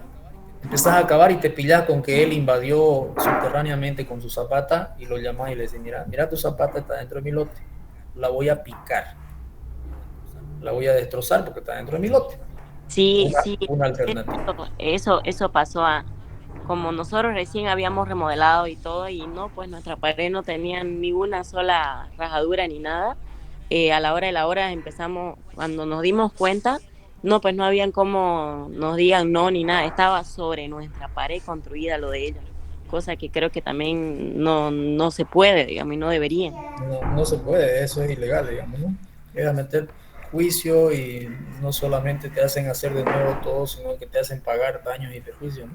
Sí, tuvieron que construir, o sea, tumbar su pared de ella y la parte de donde habían construido y arreglarnos nuestra pared, digamos. Claro, así nomás, no es nomás meterle, digamos, ¿no? Hay que, de ambas partes, hay que tener cuidado, hay que tomar su recaudo. Siempre saquen foto antes de, en el proceso y después de.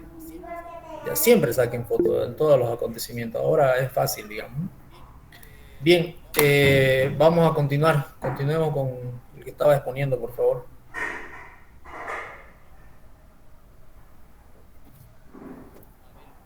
Abel.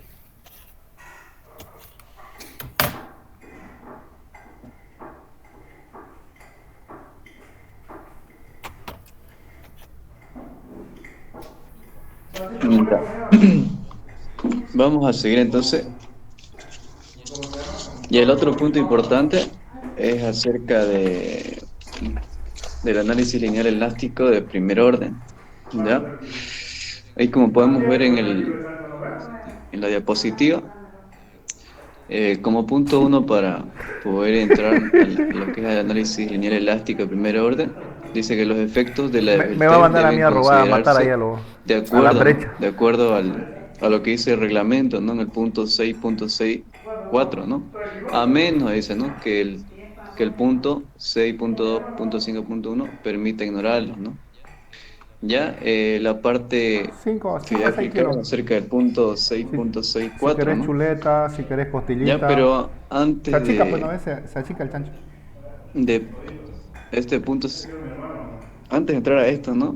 Del ejercicio que estoy explicando, el único objeto, ¿no? Simplemente la enseñanza y la exposición como ejemplo, ¿no? De este ejercicio que voy a explicar, ¿ya?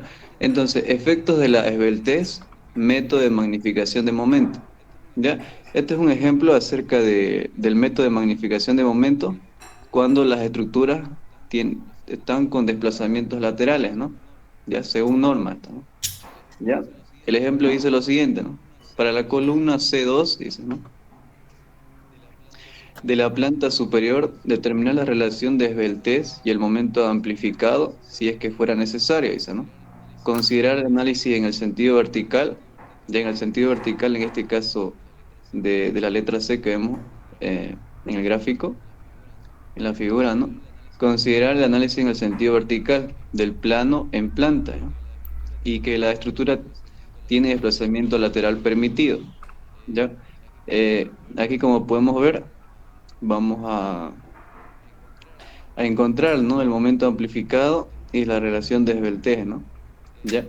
Los datos que nos proporciona en este ejemplo son acerca de las cargas en las columnas del pórtico C de la planta superior, ¿ya?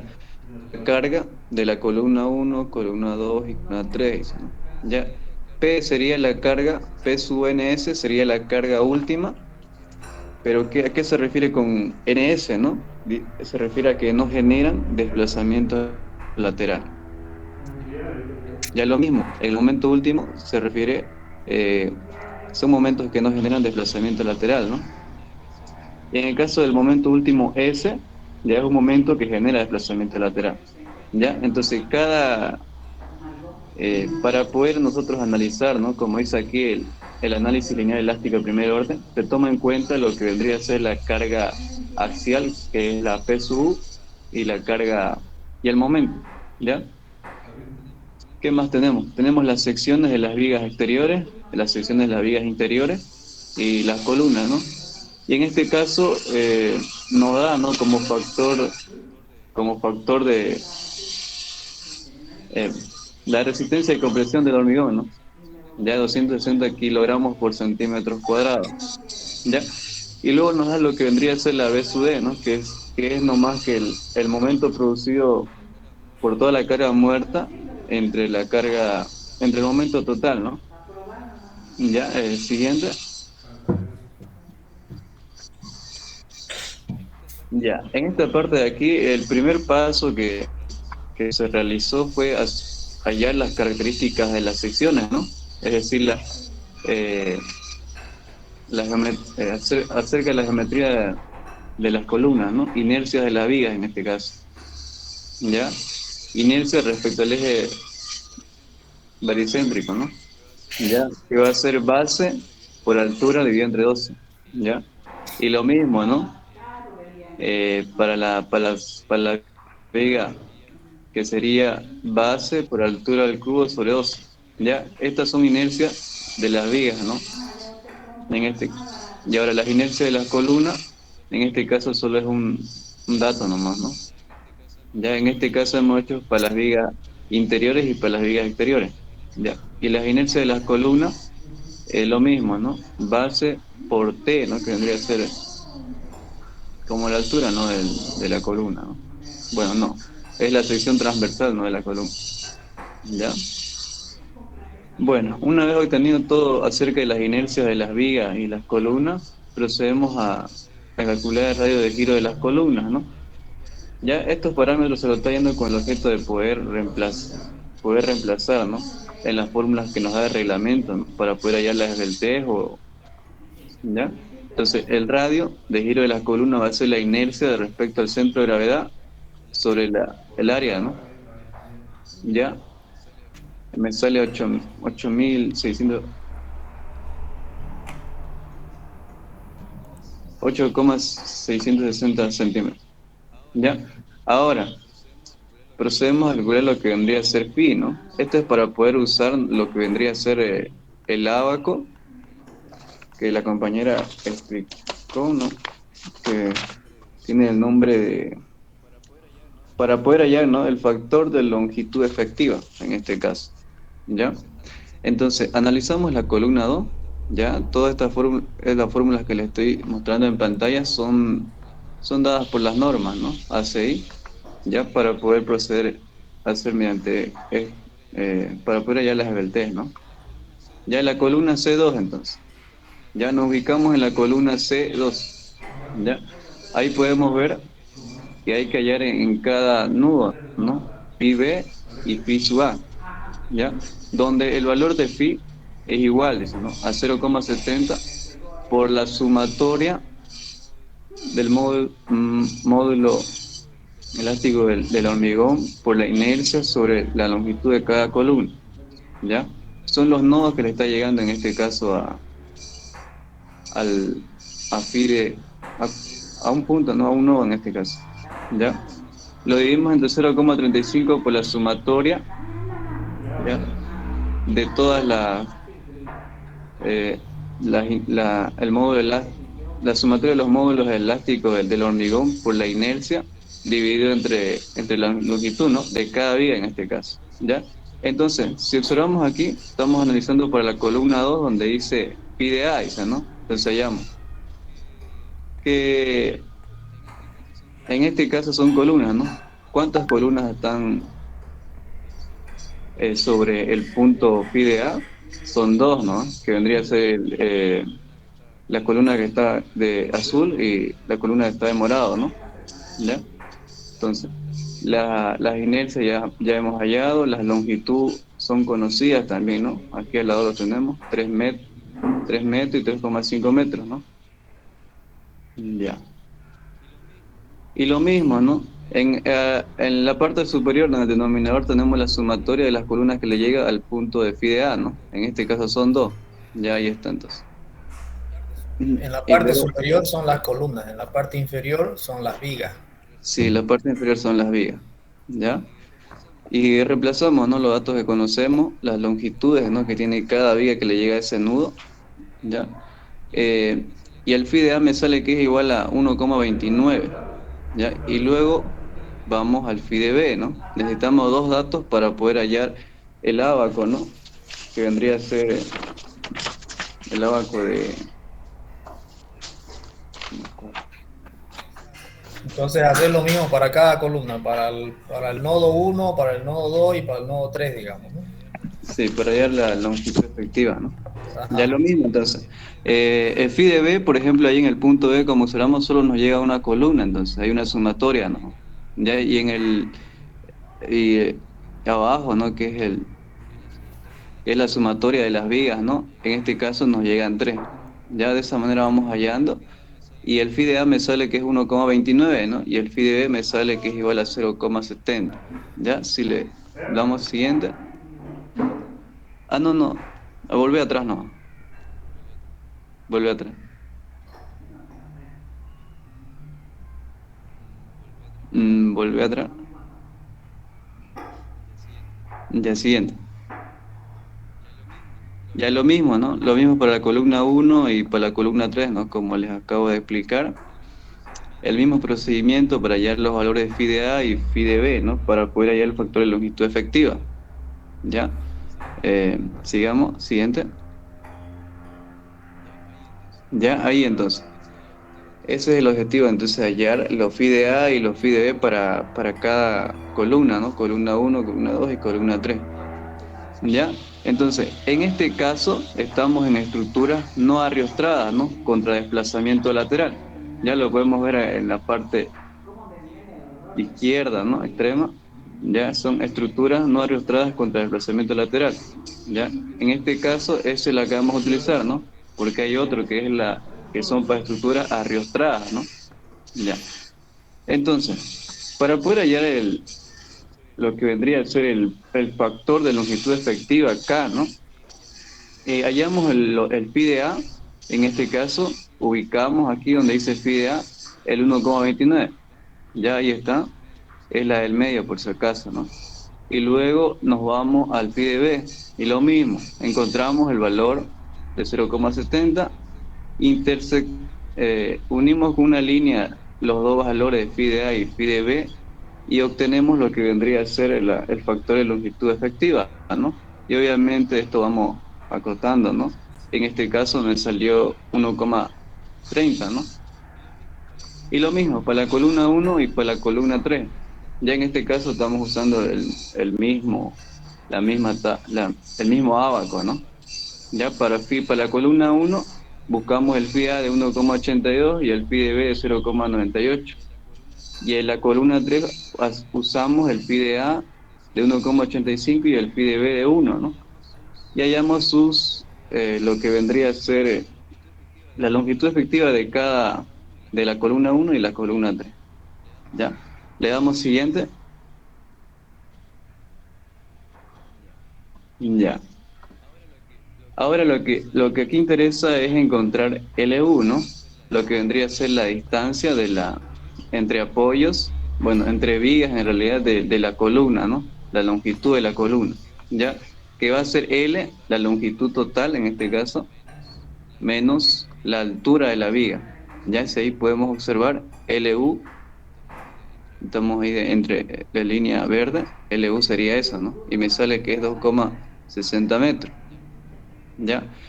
Ahora, sigamos al punto 5 que me dice que es que encontramos, ¿no? La relación de esbeltez, ¿no? ¿Ya? Según el reglamento, usamos esta fórmula porque estamos en estructuras con desplazamiento lateral, ¿no? ¿Ya? Entonces va a mayor o igual a 22, ¿no? La columna es esbelta o larga, es la pregunta, ¿no? Entonces, evaluamos para cada columna, ¿no? Columna 2, columna 1 y columna 3, ¿no? Y vemos si es una columna esbelta o no, ¿ya? Entonces, el factor K ya es dato, ¿no? La longitud es dato, ¿ya? R también es dato, ¿no? Entonces, hemos hallado los parámetros geométricos con el objetivo de poder hallar la relación de esbeltez, ¿no? Ya en este caso, la columna 2 me sale que es de 39,03, dice, ¿no? Entonces es mayor o igual a 22, dice. Entonces estamos en una columna esbelta. Y luego analizamos la columna 1, ¿no? Con los datos que ya obtuvimos en anteriores pasos, igual me sale columna esbelta. La columna 3 igual me sale columna esbelta. ¿Ya? Ahora hallamos lo que vendría a ser el factor de rigidez, ¿no? Bueno, eso es lo que dice el reglamento, ¿no? E por I es el factor de rigidez, me dice, ¿no? Y el reglamento me dice que va a ser igual, ¿no? A 0,40 por el módulo de elasticidad del hormigón por la inercia respecto al centro de gravedad sobre 1 más B sub D, ¿no? Hemos definido hace un momento lo que vendría a ser B sub D, ¿no? Que es solamente la relación del momento producido por la carga muerta y el momento total, ¿no? Ya donde aquí, en el módulo elástico del concreto, en este caso ya teníamos lo que vendría a ser la resistencia a compresión del hormigón, ¿no? Y el módulo elástico me sale que es igual a 243.480,184 kilogramos por centímetro cuadrado, ¿no? Ya eso reemplazamos y obtenemos el siguiente dato, ¿no? En kilogramos por centímetros cuadrados en este caso. El siguiente. Ya, ahora hallamos el PCR, ¿no? ¿Qué vendría a ser el PCR? Vendría a ser la carga crítica de pandeo, P sub C. Ya, en la norma está como P sub C, ¿no? Ya, eso va a ser igual a pi por la rigidez, dice, ¿no? E por I hemos definido que es la rigidez efectiva, ¿no? Sobre K por LU al cuadrado. Ya hallamos entonces, ¿ya? Esto se está haciendo con el objetivo de poder hallar lo que vendría a ser el factor de magnificación, ¿no? Ya en la columna 2 me sale el PCR igual a 315.515 kilogramos, ¿no? Y la columna 2, el PCR me sale a 264.442, ¿no? Y la columna 3 me sale un PCR igual a 260.756 en kilogramos, ¿no? Ahora hallamos las sumatorias de las PCR, ¿ya? Y luego hallamos las sumatorias de las PSU, ¿no? Son las cargas axiales últimas en este caso, ¿ya? ¿Qué era NS? Era los que no generan desplazamiento lateral, ¿no? ¿Ya? Y por último, ¿no? Que es el objetivo de este ejercicio, es hallar lo que vendría a ser el momento amplificado, ¿no? ¿Ya? Pero para hallar el momento amplificado tenemos que hallar el factor de magnificación, ¿no? Ya en este caso usamos según el reglamento, ya debido a que es mayor, dice, ¿no? Mayor o igual a 1, ¿ya? En este caso, ¿ya? Entonces va a ser 1 sobre la sumatoria de las P sub UNS, ¿no? Las cargas axiales que no me generan desplazamiento lateral, ¿no? ¿Ya? Igual, ya lo hallamos, dato conocido. Dividido entre 0,75 por las sumatorias, ¿no? De las PCR, ¿no? Que era las PCR, era la carga crítica de pandeo, ¿no? ¿Ya? Esto se multiplica por el factor de 0,75 es por la pérdida de la resistencia, no se toma en cuenta eso, ¿no? Entonces el factor de magnificación me sale 1,232, ¿no? Entonces cumplimos, ¿no? Que es mayor o igual a 1, ¿ya? Y el último paso, que es el objetivo, ¿no? Que es hallar el momento amplificado, ¿no? Para una columna con desplazamiento lateral permitido, ¿no? ¿Ya? Que según norma va a ser igual a MNS, que es MNS, son momentos que no generan, ¿no? Desplazamiento lateral, ¿ya? Más la magnificación, que es delta S por M sub S, ¿no? Es el momento que genera desplazamiento lateral en este caso, ¿ya? De esa manera entonces podemos hallar un poco, ¿no? De lo que vendría a ser el método de magnificación de momentos, ¿no? Si tuvieran alguna duda pueden preguntarnos. Ya, entonces... Compañero, buen día, Mamani Yucra. Nosotros podemos encontrar todos los valores que nos has expuesto ¿Hay alguna otra forma de hallarlo si no es por tabla, según la ACI? O según norma podemos hallarlo por tabla, ¿no? Pero ¿hay alguna otra manera de poder hallarlo sin tabla, esos valores? Es una curiosidad. La verdad no me he leído toda la norma, ¿no? Pero debe haber, yo creo. Claro, no, era una curiosidad más que todo. Ingeniero, no sé, le paso la pregunta a usted. Sí, con ábaco se pueden hallar también. Ya, es decir, hay ábacos. En realidad, lo primero que se hicieron fueron las formulaciones de los ábacos. Y después de los ábacos se han reflejado en tablas, y además de tablas también hay ecuaciones, ahora ya. Entonces antes no se utilizaban ecuaciones porque obviamente meter números a una ecuación que se hace ampulosa demora mucho tiempo, y no es un cálculo que se hace para una sola vez para un edificio, sino que es un cálculo que se hace para cada nodo. Entonces imagínense hacer con fórmulas era complicado. Entonces antes lo primero que se publicó, como se enseñó, es con ábaco, directamente con ábaco. ¿Ya? Están los ábacos, por ejemplo, en el Jiménez Montoya, para definir eso. Y ahora ya sí hay ecuaciones, ahora sí, porque, claro, lo metemos al software y el software lo calcula en un rato. Entonces, ¿cuánto duraba un cálculo estructural antes, ingeniero, con esos ábacos? ¿Cuánto tiempo le tiraba? Tenía que hablar casi 1 año y medio, 2 años, tardabas en hacer un cálculo estructural así a mano, ¿no? Porque no es solamente que lo hago y se acabó, porque si terminas de hacer el cálculo y resulta que te falló, tienes que modificar secciones, tienes que modificar y volver a hacer y verificar si entra o no entra, otra vez tenés que volverlo a hacer, digamos. Se tardaban más de 1 año, 2 años se tardaba en hacer un cálculo, y no lo hacía una sola persona. Era un equipo de 4 o 5 ingenieros que hacían los cálculos, que se repartían por pedazos del edificio. ¿Ya? Pero ahora no, ya no se usan los ábacos, están pasando a la historia nomás como la regla de cálculo, ¿no? Así es. Sigamos con el siguiente, por favor, se nos está acabando el tiempo. Terminemos con este grupo.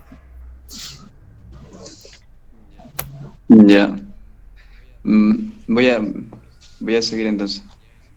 Ya una de las generalidades iguales se permite, ¿no? De acuerdo con el 6.65, la redistribución de los momentos calculados por medio de un análisis elástico de primer orden, ¿no? Ya el objetivo de esto nos da, ¿no?, unos parámetros, las normas, para quienes a poder aplicar lo que vendría a ser la redistribución de momentos en miembros continuos a flexión, ¿no? Que nos dice, ¿no? Se te permite disminuir los momentos calculados por medio de la teoría elástica en las secciones de máximo momento negativo o máximo, ya para cualquier distribución de cargas. Ya aquí vemos un ejemplo, ya tenemos cualquier distribución de carga. El punto 2 nos dice, ¿no?, el momento reducido debe usarse para calcular los momentos redistribuidos en las otras secciones dentro del bando. Ya, entonces hay que analizar en este caso entre apoyos, nos dice, ¿no? Y el equilibrio estático se debe mantener después de la redistribución de los momentos para cada disposición de las cargas. Ya, ahora dice los cortantes y las reacciones en los apoyos deben calcularse según el equilibrio estático, ¿no? Considerando los momentos redistribuidos para cada disposición de carga, ¿no? Ya, esto hace referencia, la redistribución de momentos en miembros continuos a flexión, hace referencia a lo que vendría a ser el método de Cross para vigas continuas, ¿ya? Donde se analiza, ¿no? Entre apoyos y nudo por nudo, ¿ya? Con el objetivo de ¿qué, no? Para resolver vigas hiperestáticas, ¿no? A través de ¿qué? De factores de distribución, ¿no? Ya, en este caso no hice un ejercicio. Ya, sigamos con el siguiente. Sí, el método de Cross se los había explicado en una clase, ¿verdad? En un ejercicio que está resuelto, que se los he enviado. Y está ahí, se calculan los factores de distribución de momento en función a las rigideces de las vigas laterales al nodo. El procedimiento no es complicado, pero es un poquito largo, ¿no? Está ahí, si es que alguien quiere consultarlo, está ahí. Les he enviado un ejercicio en vigas, habíamos hecho eso. Ya, sigamos. Ya, el análisis, ya, vamos, análisis lineal elástico de segundo orden, ¿no? Ya, vamos a definir lo que vendría a ser esto, ¿no? Un análisis lineal elástico de segundo orden deben tener en cuenta la influencia, ¿no?, de las cargas axiales a la presencia de regiones fisuradas a lo largo del miembro y los efectos de duración de carga. ¿Ya? En el ejercicio que hemos hecho, lo que vendría a ser lo que aplicábamos, ¿no?, el método de magnificación, ¿no?, para estructuras con desplazamientos laterales, lo hemos hecho en base al primer orden, ¿no? Teníamos una carga lateral, ¿no? Ya en este caso, el análisis lineal elástico de segundo orden toma en cuenta, ¿no?, la carga axial, ¿no?, ya como podemos ver en el gráfico, ¿no? Ya otro punto importante que debemos tomar en cuenta son los análisis lineales elásticos de segundo orden. Consideran, ¿no?, la geometría deformada de la estructura en las ecuaciones de equilibrio para poder determinar los efectos, ¿no? Donde, ¿no?, la estructura, ya en base a esto se hace el análisis lineal elástico de segundo orden, ¿no?, donde la estructura esa se mantiene elástica, se consideran los efectos de la fisuración y el flujo elástico usando una rigidez efectiva, ¿no? Siguiente.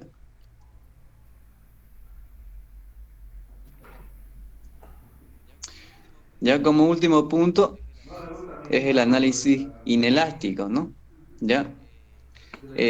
Un análisis de segundo orden debe tener en cuenta inelástico, ¿no? Debe tener en cuenta la influencia de las cargas axiales, la presencia de regiones fisuradas a lo largo del miembro y los efectos de duración de las cargas, ¿no? Y como punto 2 dice, no se permite, dice, ¿no?, la reglamentación dice, no se permite, en este caso en el análisis inelástico, la redistribución del momento calculado por un medio de un análisis inelástico, ¿no?, como observamos el método Cross, ¿no?, que se hacía solamente para análisis de elásticos de primer orden, ¿no? Y ahí podemos observar algunos modelos no lineales, ¿no?, de lo que vendría a ser un análisis inelástico. Ya, eso sería todo en cuanto a mí. Ok, sigamos.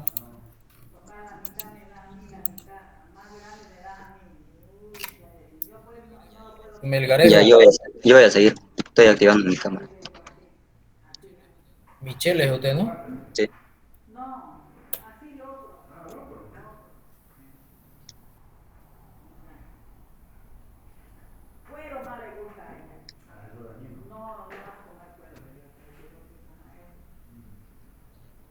Y ya continuando con el tema 6, yo soy el número 28.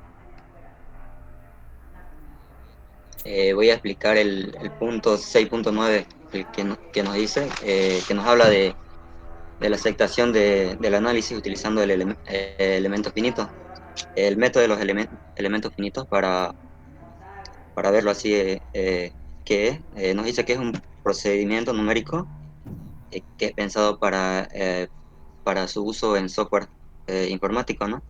Esto se utiliza mucho en el ámbito de la ingeniería de la construcción.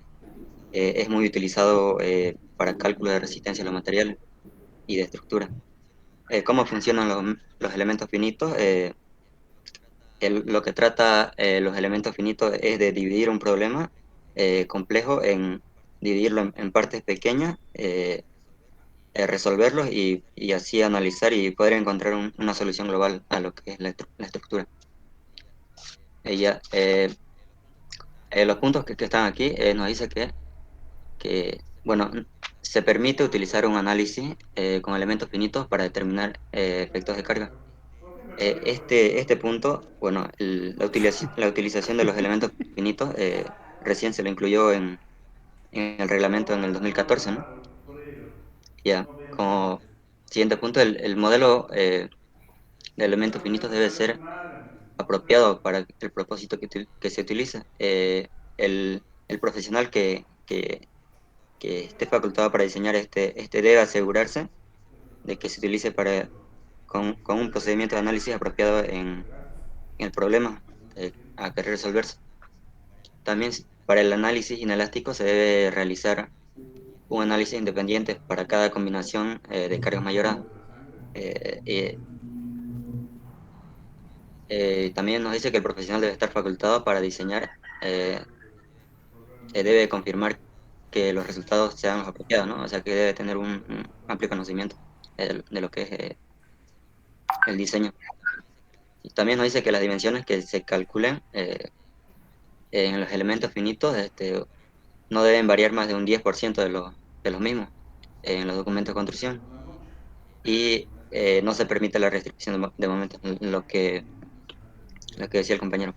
Estos son algunos programas que utilizan esto de lo que es los elementos finitos, como puede ser el robot, el SAP, el CPCAD, entre otros. Y ya. Eso fue el tema 6. Ahora el siguiente tema, que es el tema 22, que es la resistencia de las secciones de los miembros. Como alcance, podemos decir que los requisitos de este capítulo se dan para los siguientes incisos, que son para el cálculo de la resistencia nominal de las estructuras. Se dan para resistencia a flexión, resistencia axial o resistencia a flexión combinada con resistencia axial, la resistencia cortante en una dirección, resistencia acortante en dos direcciones. También se toma en cuenta la resistencia a la torsión, al aplastamiento y la cortante por fricción.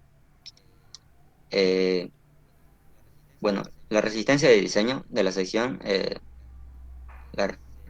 se lo calcula, ¿no? Multiplicando la resistencia nominal por un factor de reducción, que este factor de reducción está en función, se lo toma como toma en cuenta lo que es el cansancio del hormigón, ¿no? Que es el 0,90. Ya. En el punto 22.2 hacemos lo que es las suposiciones de diseño para resistencia a flexión y la carga axial. Bien, nos habla de equilibrio y compatibilidad de formaciones. Al hablarnos de equilibrio, debe existir un equilibrio en la estructura al momento de analizar, donde las fuerzas de compresión deben igualarse a las fuerzas de tracción en la sección. Ese es el punto que debe cumplir la igualdad. Debe cumplir las condiciones de equilibrio en cada sección. Y en las deformaciones en el concreto y en el refuerzo no preesforzado, o sea, no pretensado, ¿no? Deben suponerse directamente proporcionales a la distancia del eje neutro. Bien, las deformaciones unitarias en el concreto preesforzado y en el refuerzo preesforzado adherido y no adherido deben incluir la deformación unitaria debida al esfuerzo esfuerzo efectivo. Bien, aquí no quiere decir que igual se cumple eso de que debe haber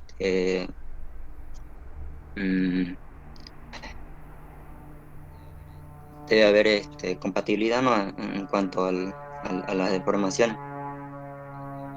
Ya, la variación, el punto 4 nos dice que la variación de la deformación unitaria para el refuerzo preesforzado adherido debe suponerse proporcional a la distancia desde el eje neutro.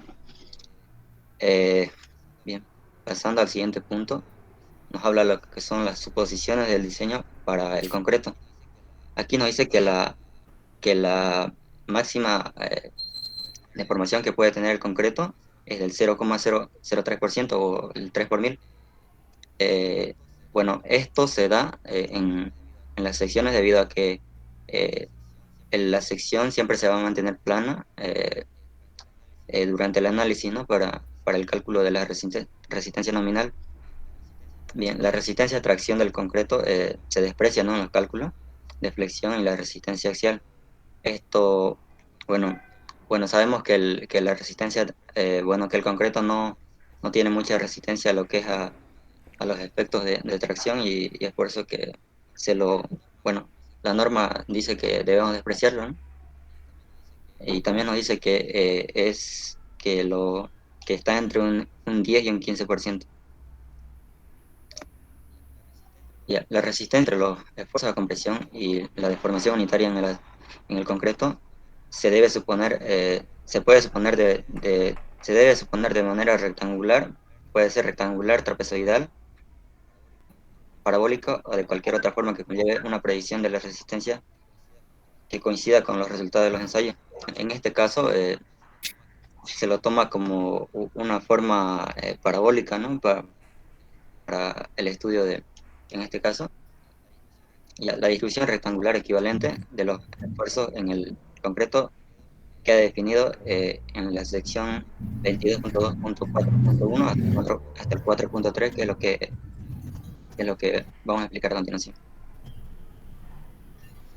Ya, se debe suponer que el esfuerzo de 0,85, la tensión especificada del concreto, ¿no? Uniformemente equivalente, uniforme distribuido a una zona de compresión equivalente a una ubicada a una distancia A, ¿no? De la fibra de la deformación unitaria en la compresión, donde A se mide desde la parte superior de la sección hasta, bueno, es la altura la altura teórica que se tiene, ¿no? de la presión que ejerce el rectángulo.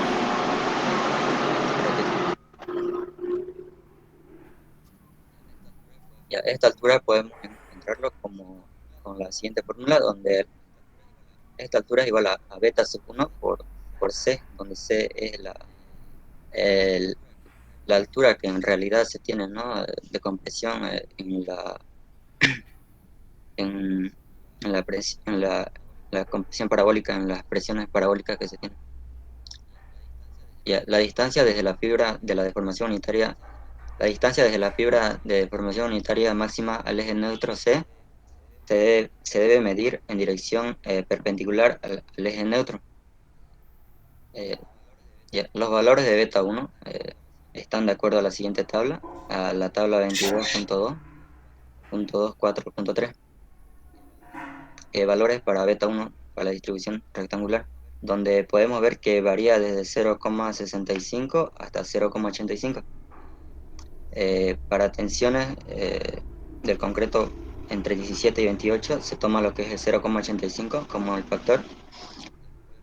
Después, para tensiones que están comprendidas entre 28 y 55 megapascales, se aplica lo que es la fórmula que se ve, la fórmula B, y mayores a 55 podemos tomarlo como 0,65.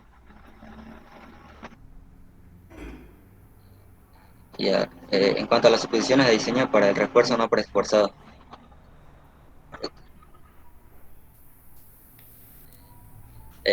bien, se dice que bien, esto más se va al tema 20, bueno, no solo como consideración, nos dice que el refuerzo conjugado usado para resistir fuerzas de tracción y compresión debe cumplir con el 20.2.1, que es el capítulo que se va a poner luego.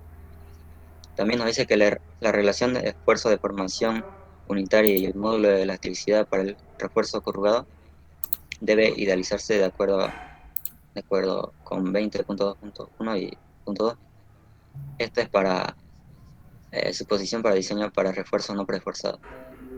Bien, para las suposiciones de refuerzo para los preesforzados, para miembros con refuerzo preesforzado adherido se debe cumplir con 20.3.1 y el nivel de resistencia nominal a flexión FPS debe calcularse de acuerdo con 20.3.2.3. Bien, para los miembros con refuerzo preesforzado no adherido que cumplan con el 20.3.1, FPS debe calcularse de acuerdo con 20.3.4. Y cuando la longitud de Vitorón preesforzado sea menor a LD, el esfuerzo de diseño del torón de preesforzado no debe exceder un valor definido en cuanto a norma, tal como se modifica en 20.4. Como siguiente punto está lo que es la resistencia a flexión, donde la resistencia nominal a flexión se lo calcula con todos los pasos anteriores que vimos, ¿no? Que era el 22.2. Se debe tomar en cuenta todas esas consideraciones.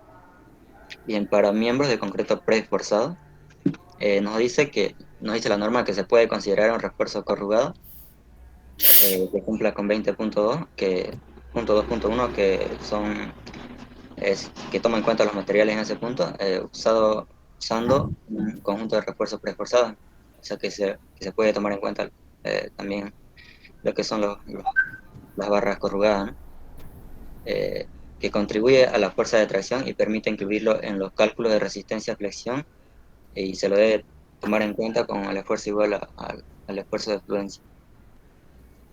Ya, se permite incluir otros refuerzos no preesforzados en los cálculos de resistencia si se efectúa un análisis de compatibilidad de deformaciones en fin de determinar los esfuerzos de dicho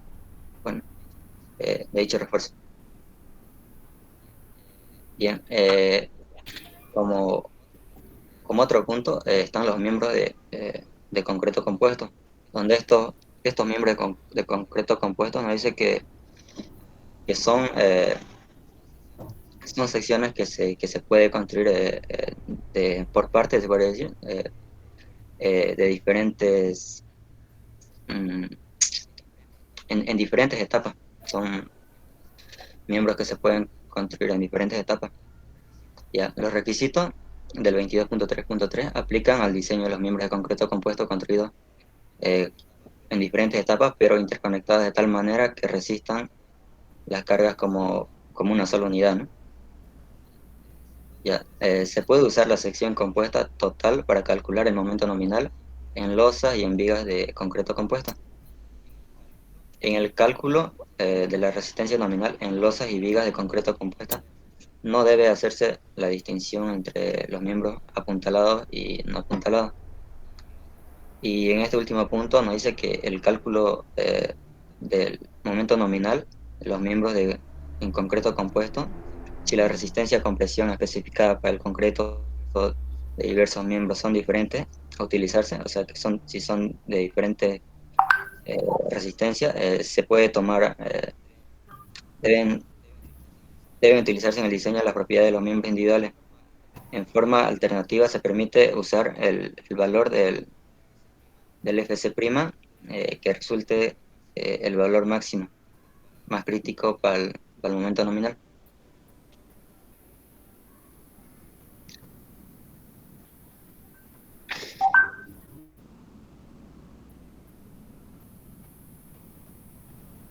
Buenas tardes, ingeniero.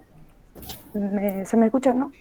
Sí, Dalia, ¿no? Sí, Dalia Mendoza de la 30 de la Ya, Dalia, vamos a continuar la siguiente clase ya. Prepárelo mejor su presentación si es que puede.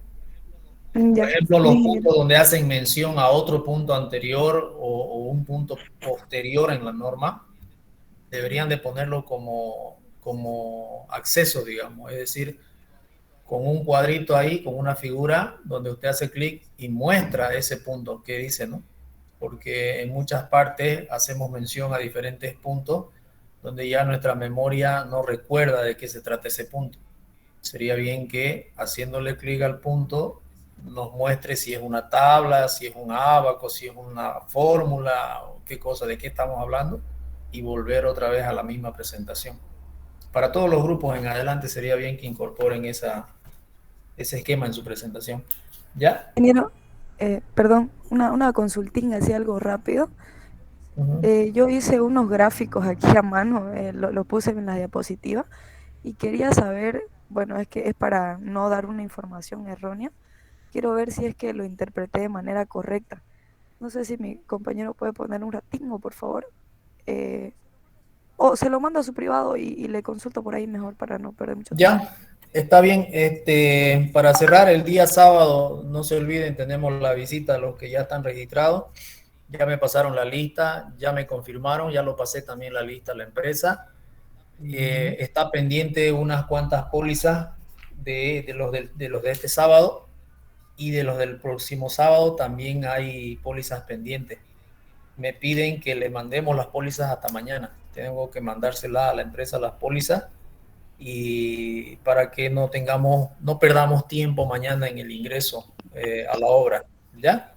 Ingeniero, lo que vamos a ver el siguiente sábado, ¿hasta cuándo le mandamos la póliza?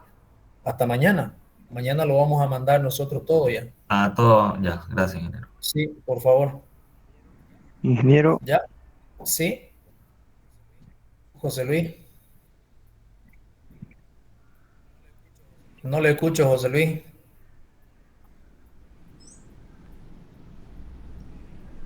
Ingeniero, Ya. la compañera estaba hablando. Yo quería hablar acerca de mi número de lista, ingresé un poco tarde, por favor.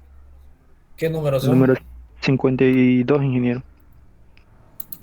Ya. Yo también, por favor, Ingeniero, una ingeniero. consulta, disculpe. 71.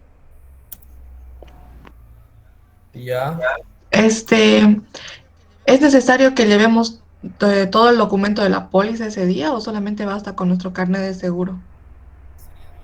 Sería bien que lo tengan la póliza en digital, ¿no? En su celular. Ah, Como ya, lo ya. están pasando, porque yo se lo voy a pasar a él en digital también.